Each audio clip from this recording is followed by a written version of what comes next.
A gilded cage. The wind whispered through the gaps in the window frame, carrying the scent of sun-baked earth and distant rain.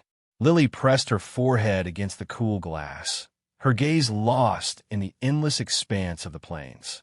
They stretched out before her, a tapestry of gold and brown, meeting the horizon in a hazy, beckoning line. Freedom lived out there. She was sure of it. Freedom from the suffocating silk of her dress, from the endless whispers of the townsfolk, and most of all, from the looming shadow of Mayor Thompson. She imagined herself riding, her hair unbound, the wind whipping through it as she urged a horse across the open land. She'd read stories of women who disguised themselves as men, forging their own paths, facing danger with grit and determination. Lily Montgomery had never faced danger. Until now, her life had been a carefully curated collection of embroidery lessons, piano practice, and polite conversation. But that girl was gone, replaced by someone restless, someone yearning for something more than a gilded cage. A carriage rattled to a stop outside, its polished brass glinting in the afternoon sun. Lily knew who it was, the dread settling in her stomach like a stone. She turned from the window, just as a knock echoed through the hallway. "Lily, dear." It was her father, his voice hesitant, apologetic. "Mayor Thompson is here to see you." Silas Thompson filled the doorway, his presence as imposing as his wealth. He wore a suit of dark, expensive wool, a gold watch chain stretched across his ample belly. His smile was practiced, but his eyes, small and calculating, held no warmth. "Lily, my dear," he boomed, his voice too loud for the room. "You look radiant, absolutely radiant. This gown becomes you." He gestured towards the pale blue silk her seamstress had been working on for weeks. Lily managed a curtsy. "Thank you, Mayor Thompson." He chuckled, a sound that grated on her nerves. "Nonsense. Soon you'll call me Silas. We have much to discuss regarding the wedding arrangements. I've secured the finest musicians from St. Louis, and the caterers are preparing a feast that will be the envy of the entire territory." He beamed, clearly pleased with himself. "I trust your father has informed you about the, adjustments to the prenuptial agreement? A few minor clauses to ensure your future security, of course." Jedediah shifted uncomfortably, avoiding Lily's gaze. "Yes, Lily, the mayor has been most generous. The adjustments, as Thompson so delicately put it, ensured that upon her death, all of her family's assets would revert to him." Lily had overheard enough whispered conversations between her father and the family lawyer to understand the implications. "I appreciate your generosity, Mayor," Lily said, forcing a smile. "But I confess, I find myself overwhelmed by all the preparations. Perhaps we could postpone the wedding for a few months? Allow me more time to adjust to the idea." Thompson's smile vanished. "Postpone? My dear Lily, that simply isn't possible. Invitations have been sent, arrangements have been made. People are expecting a celebration. It would be unseemly to delay." His voice hardened, the velvet glove slipping to reveal the steel beneath. "Besides, my business schedule will not permit any adjustments." He turned to Jedediah. "Jed, a word, if you please." They moved to the hallway, their voices dropping to a murmur, but Lily could still catch snippets. Financial obligations. Public image. Disappointment. Lily sank into a chair, her hands trembling.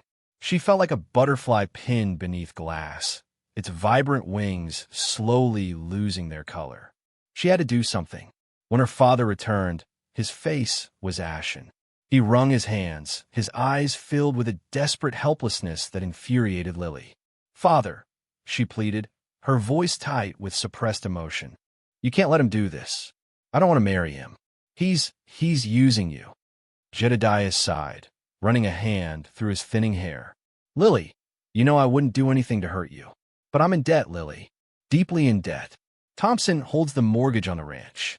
If I don't go through with this," he trailed off, unable to meet her gaze. "If you don't go through with this, what? We lose the ranch. We'll be fine, Father.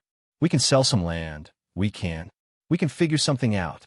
Anything is better than this." Lily's voice rose. "It's not just the ranch, Lily," he whispered, his voice barely audible. It's more complicated than that. I gave him my word. A gentleman's agreement.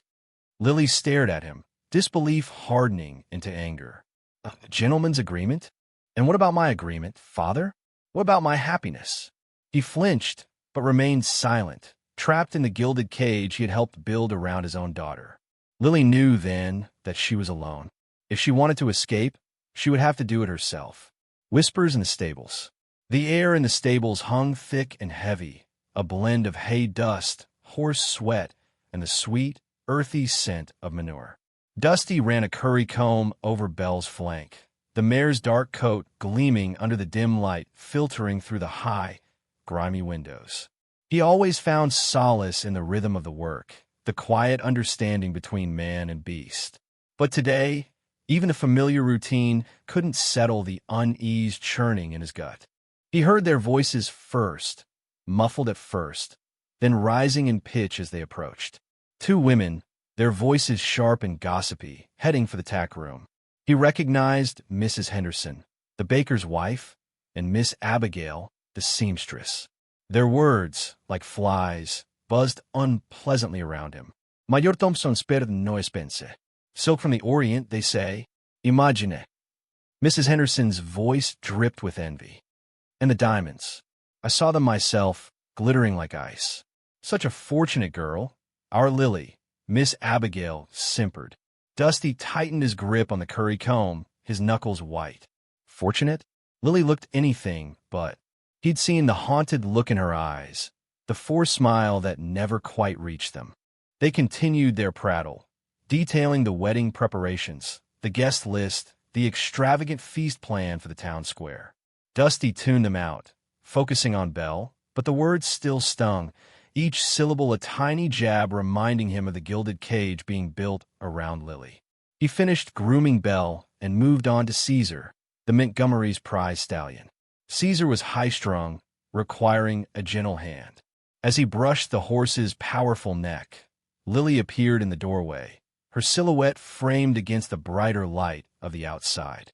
She looked paler than usual, her shoulders slumped. The elaborate blue gown she often wore was replaced with a simple, homespun dress. Even from a distance, Dusty could see the sadness etched on her face. He stopped brushing Caesar, his heart twisting. "Mornin', Miss Lily." She offered a weak smile. "Good morning, Dusty." She hesitated, then stepped into the stable, the scent of lavender following her. "He's looking well." She stroked Caesar's nose, but her touch lacked its usual enthusiasm. Dusty watched her, his gut clenching. "You all right, Miss Lily?" He kept his voice low, barely a whisper. She sighed, the sound heavy with despair. "Just overwhelmed, I suppose." Her gaze flickered towards the open stable door, then back to Caesar, avoiding Dusty's eyes. He knew he shouldn't, knew his place, but he couldn't bear to see her like this. He took a step closer, the scent of horses and hay filling his lungs.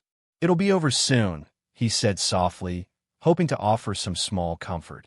Her eyes finally met his, and for a fleeting moment, he saw a flicker of something. Hope? Desperation? Then, it was gone, replaced by a mask of resignation. "Yes," she said, her voice barely audible. Soon, he wanted to say more, to offer some grand solution, but the words caught in his throat. What could he offer? He was just Dusty Rivers, a stablehand.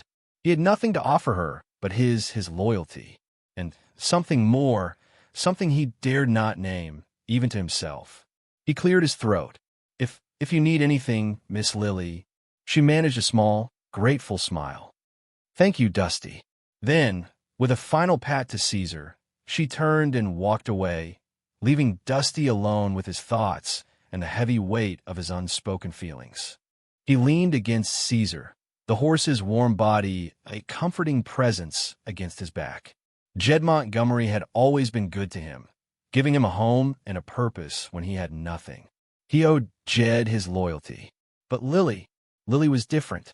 She was trapped, suffocating under the weight of expectation and obligation. And the thought of her marrying that toad, Thompson, made his blood boil.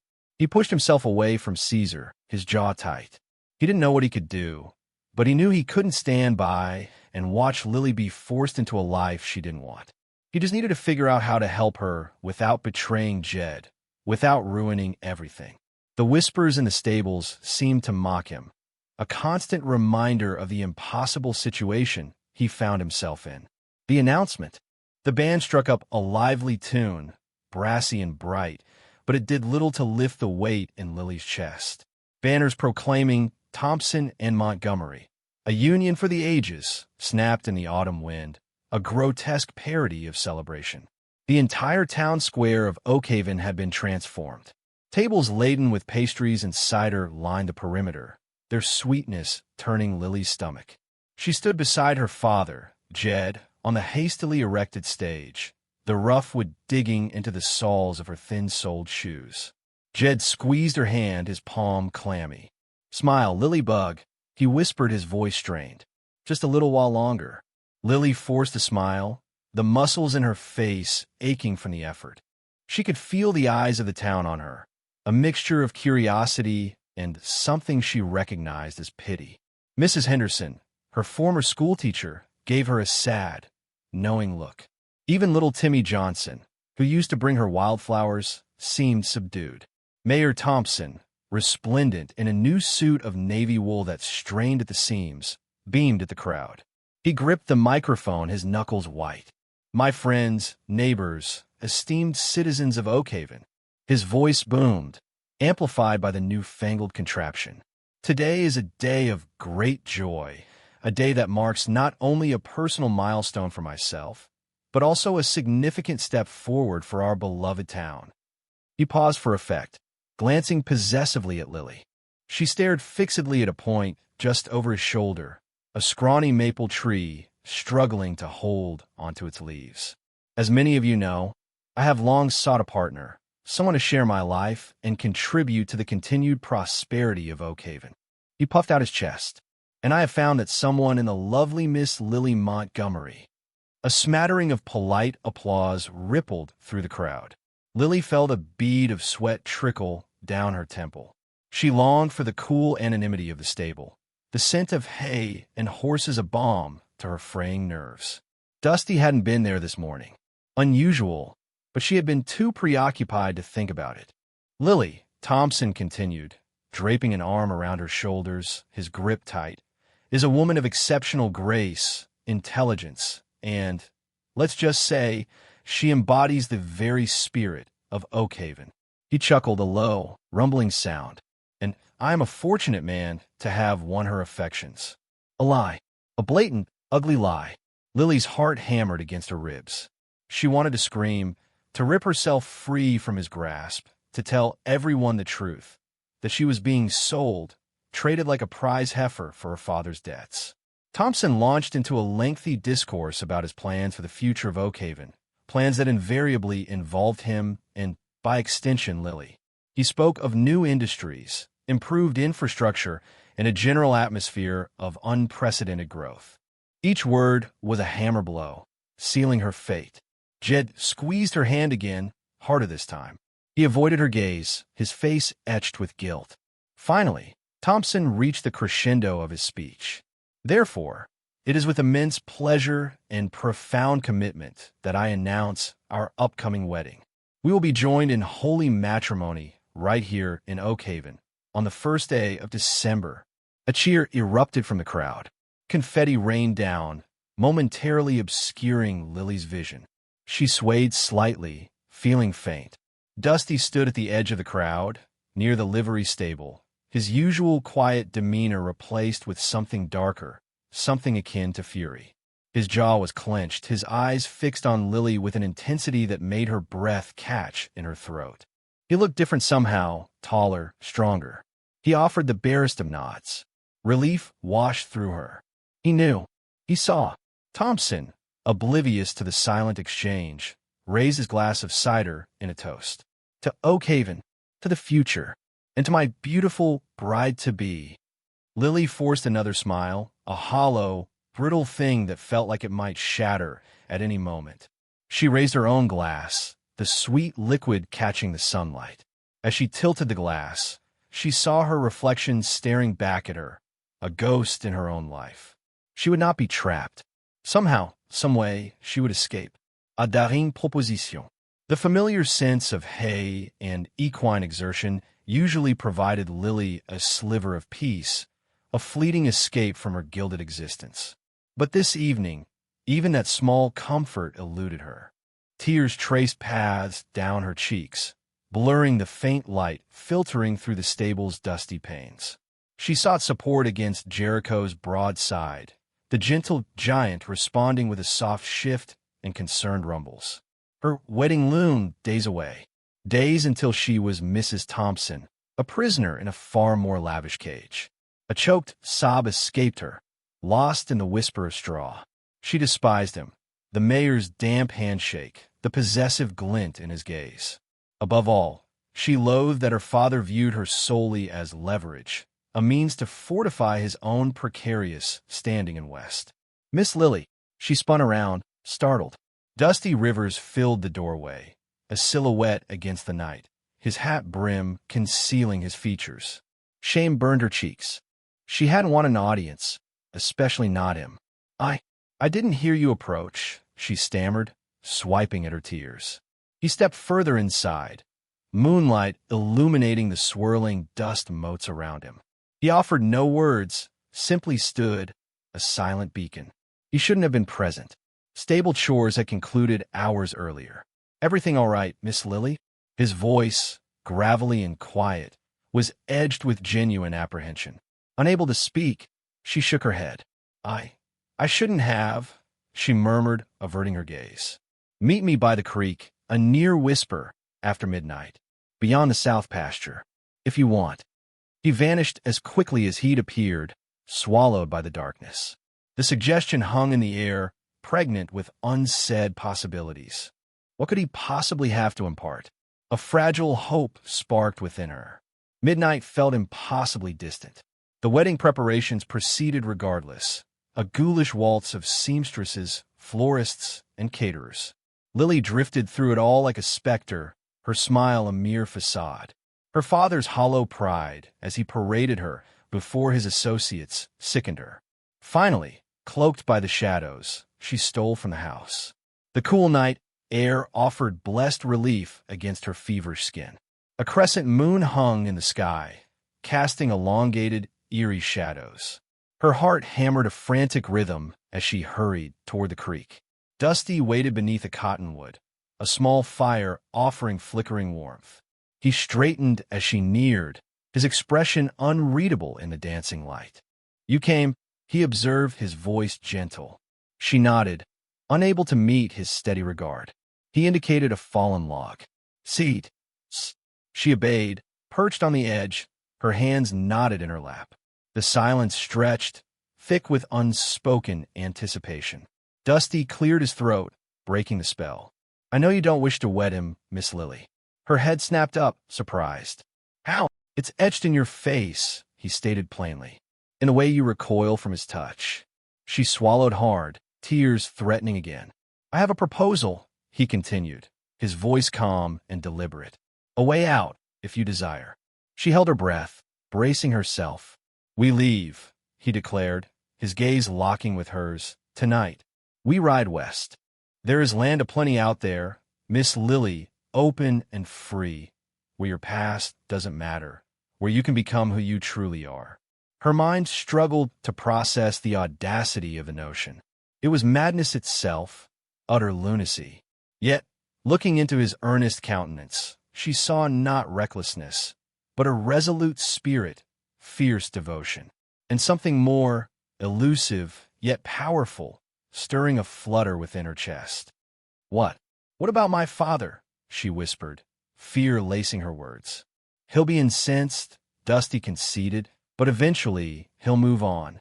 This is for you, Miss Lily, your chance at life. He rose to his feet, his silhouette looming over her. I have 2 horses ready and waiting, provisions secured, a map laid out, and savings enough to begin. All you need to do is say yes. He extended a hand to her. The fire sparked and popped, the sound magnified in the still night. The air tasted of wood smoke and liberation. She considered his outstretched hand, rough-hewn and firm. Then she looked to his face, marked by resolve and a flicker of trepidation.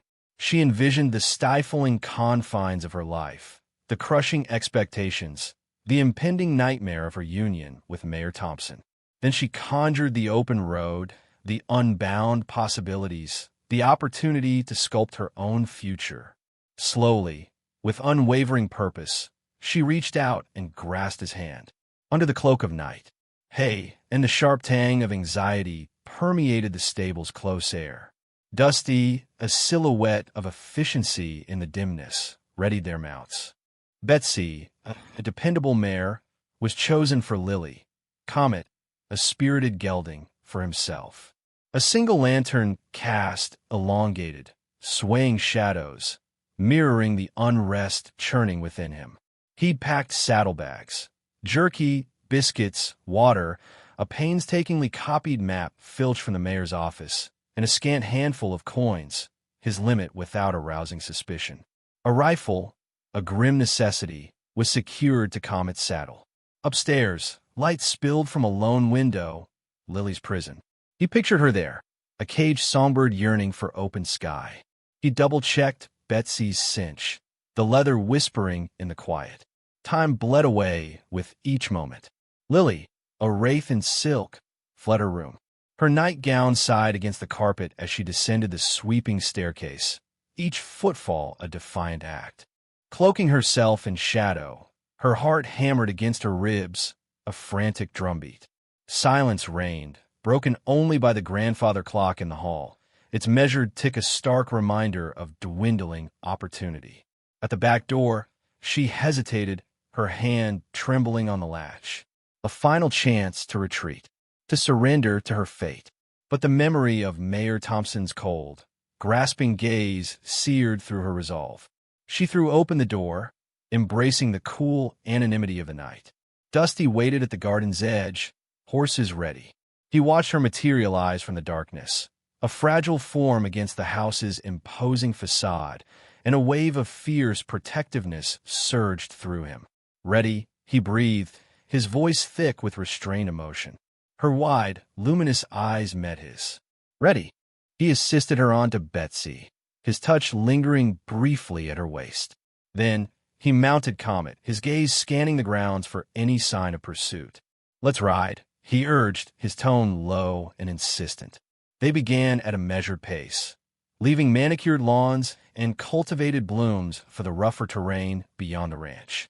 The moon, a mere sliver in the indigo expanse, offered minimal illumination, forcing them to rely on the horse's instincts and Dusty's familiarity with the land. The air sharpened as they ascended, the earthy fragrance of pine replacing the cloying sweetness of roses. Lily tightened her shawl, shivering not only from the chill, but from the boldness of their undertaking. After an hour, Dusty kicked Comet into a gallop, the thunder of hooves the only sound piercing the stillness. The wind lashed at Lily's face, stinging her skin and whipping her hair. Fear danced with exhilaration as they sped toward the horizon, toward an unknown future. Glancing back, she saw the faint glow of the ranch house receding in the distance, a monument to the life she was rejecting. A life of gilded cages and stifling expectations. A life that was never truly hers. She faced west, a newfound resolve hardening her expression. "Where are we headed?" she called above the wind's howl. Dusty's eyes glinted in the moonlight as he looked at her. "West," he answered, his voice firm. "As far as we can get." He offered no further explanation, but Lily understood. West was deliverance. West was potential. West was the chance to sculpt her own destiny. And for the first time in what felt like an eternity, a spark of hope ignited within Lily Montgomery's heart.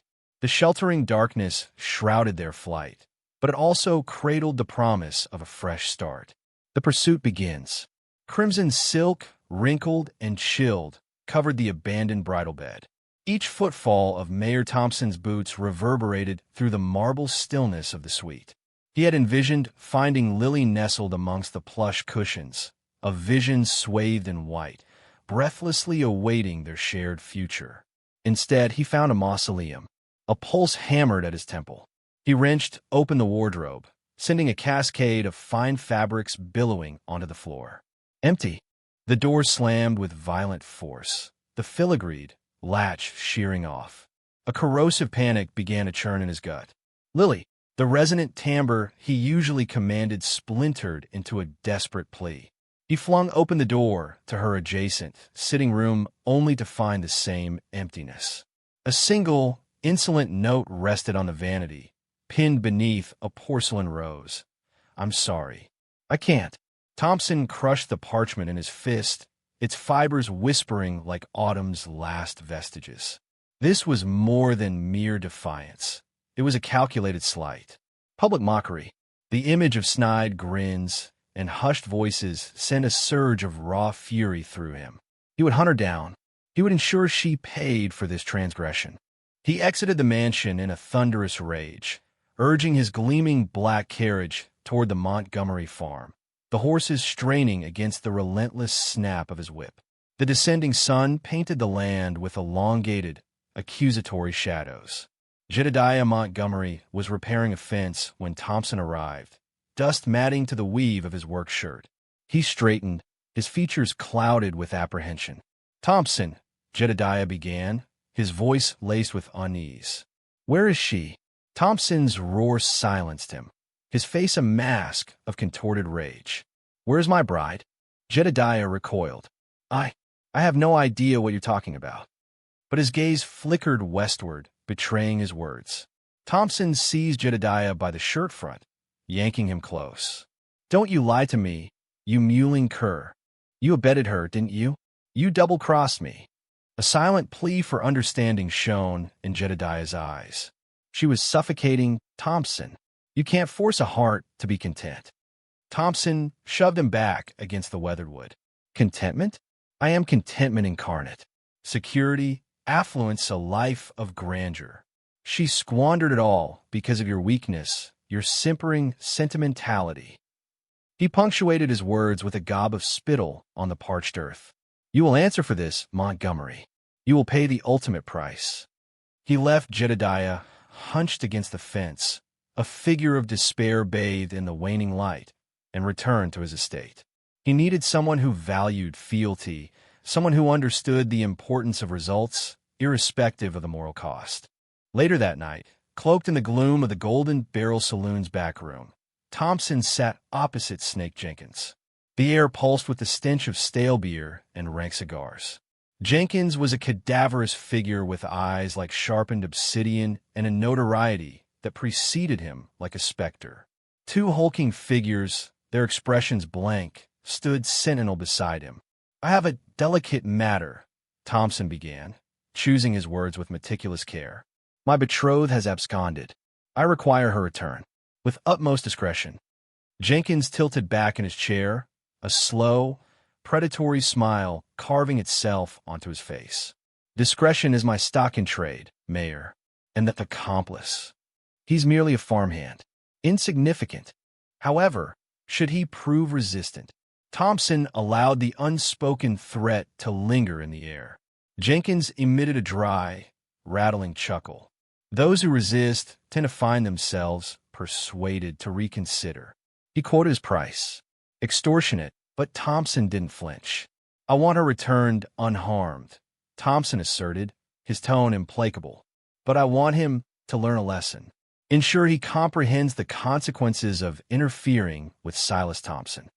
Jenkins inclined his head, his eyes glittering in the meager light. "Consider it concluded, Mayor. The hunt commences at daybreak." Trials of the West.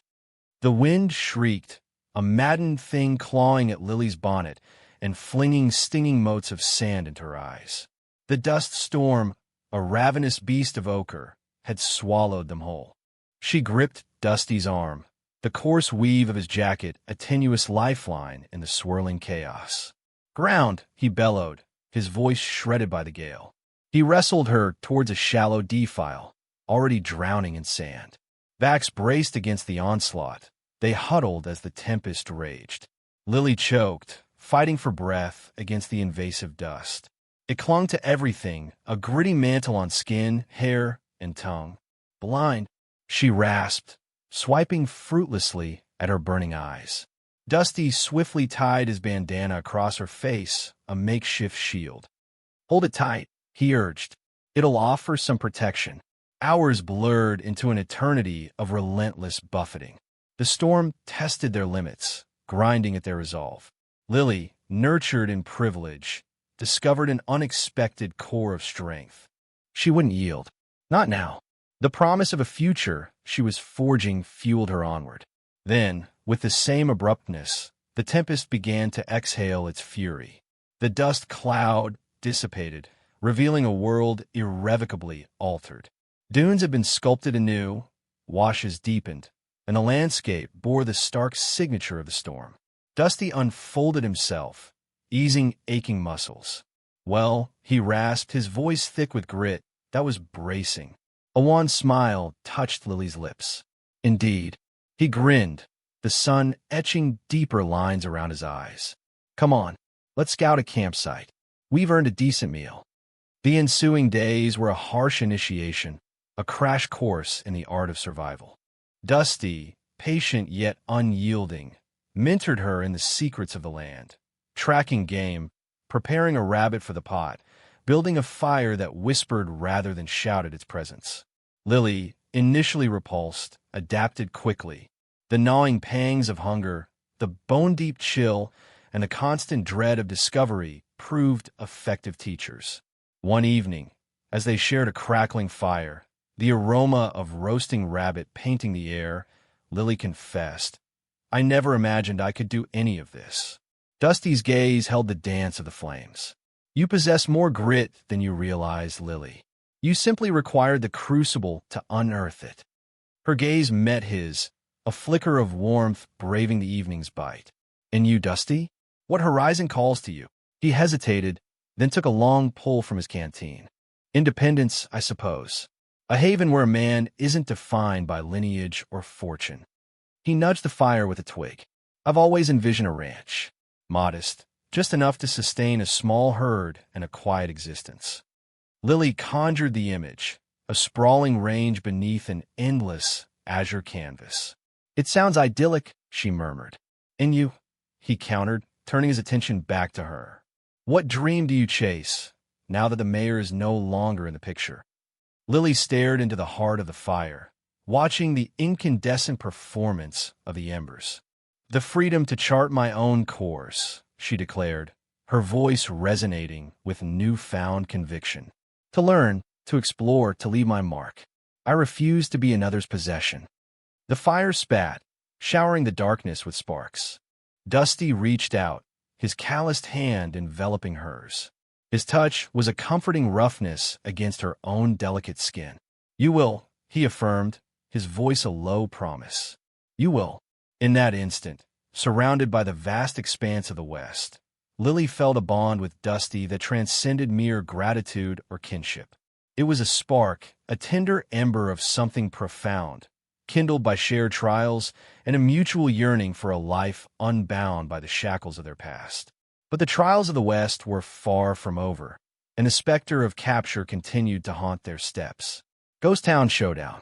The spectral outline of the ghost town materialized from the heat-struck horizon, a husk of forgotten dreams. Empty buildings lined the street, their window sockets like blind eyes gazing at the parched landscape. Whirlwinds of dust spiraled through the desolation, dancing around the skeletal remains of long-dead wagons. Lily muffled a cough, adjusting her bandana.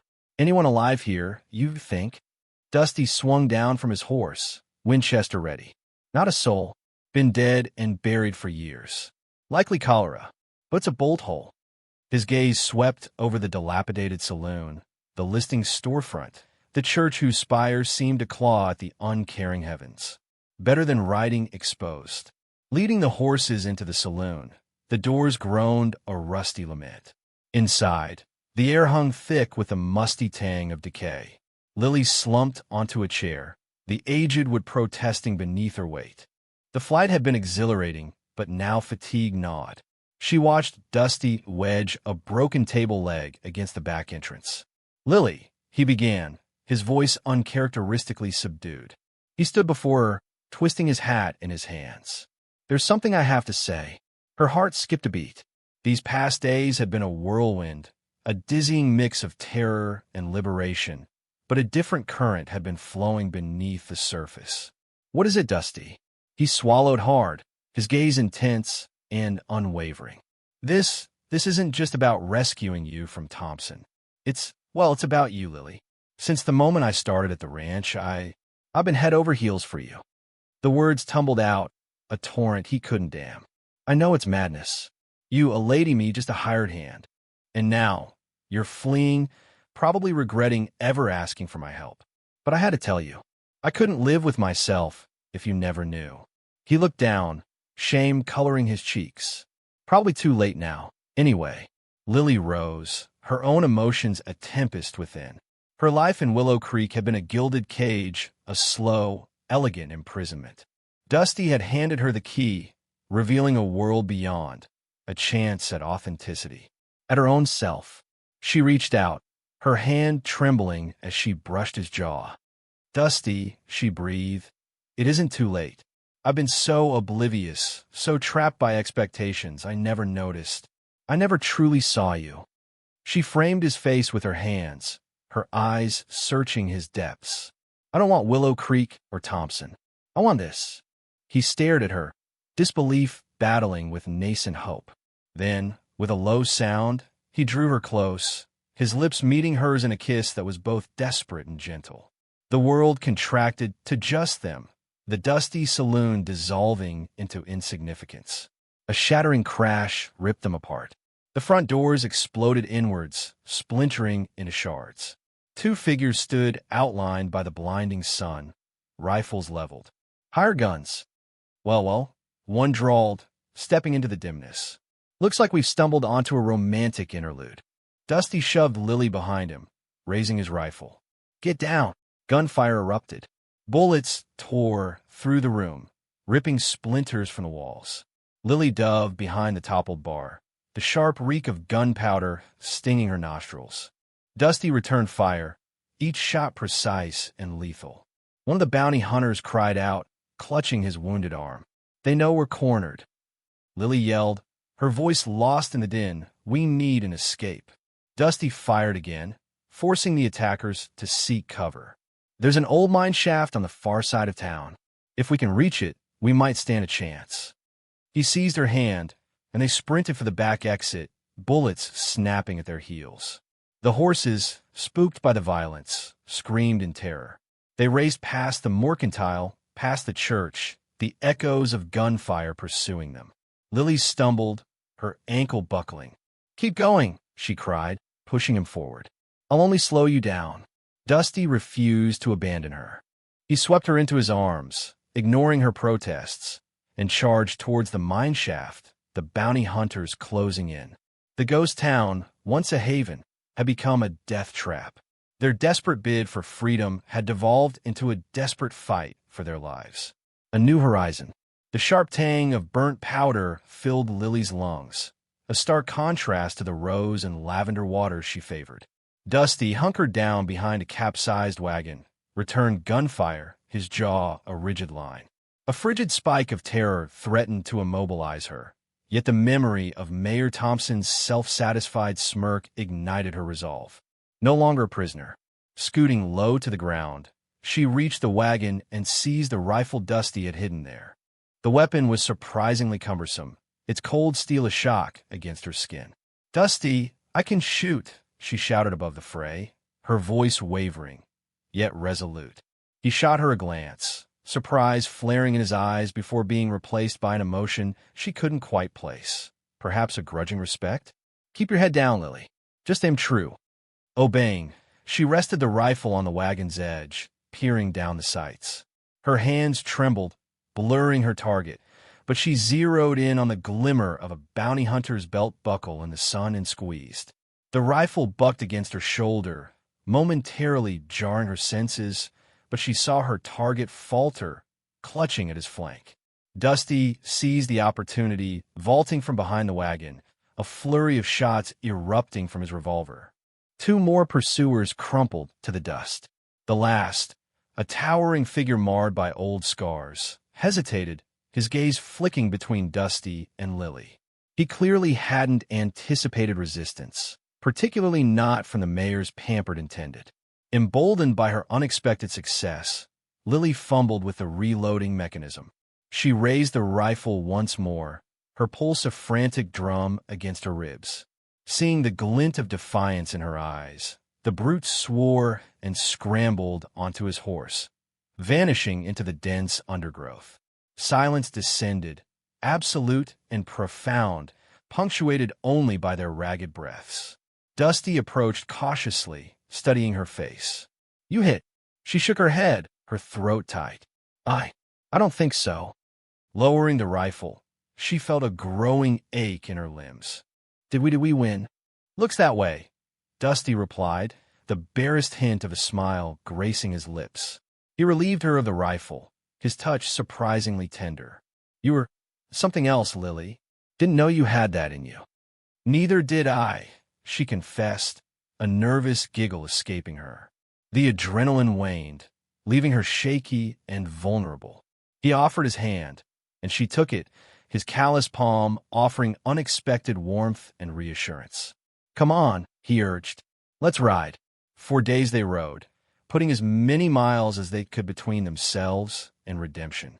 The terrain shifted from gentle slopes to parched plains, the air growing increasingly arid.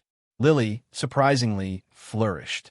She traded her side saddle for a more practical posture, her elaborate gown replaced by sturdy trousers and a plain cotton shirt.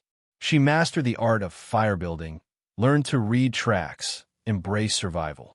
Each newfound skill felt like a hard-won victory, a testament to her burgeoning self-reliance.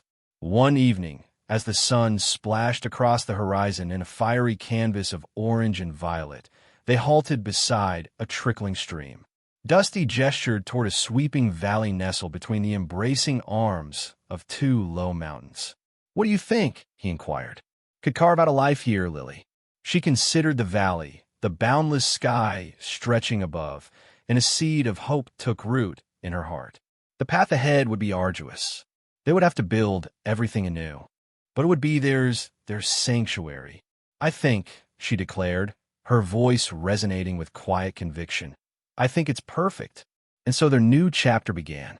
They felled timber and erected a small cabin, the exertion stinging their sweat-soaked skin. They cleared the land and sowed seeds, their prayers directed at the heavens for rain. They learned the meaning of interdependence, their relationship strengthened by shared adversity and common aspirations. Dusty proved a patient tutor, his understated strength and unwavering faith in her fueling her resolve. She, in turn, infused their stark existence with touches of beauty, planting wildflowers around their home and draping vibrant textiles to soften the harshness of the interior. The labor was relentless, the days unyielding, but as Lily witnessed each sunrise illuminating their own piece of the world, she understood she had finally discovered her true horizon. It wasn't the gilded cage of redemption, but a vast, untamed expanse brimming with potential. This was freedom. This was life, raw and unfiltered. It was theirs and theirs alone,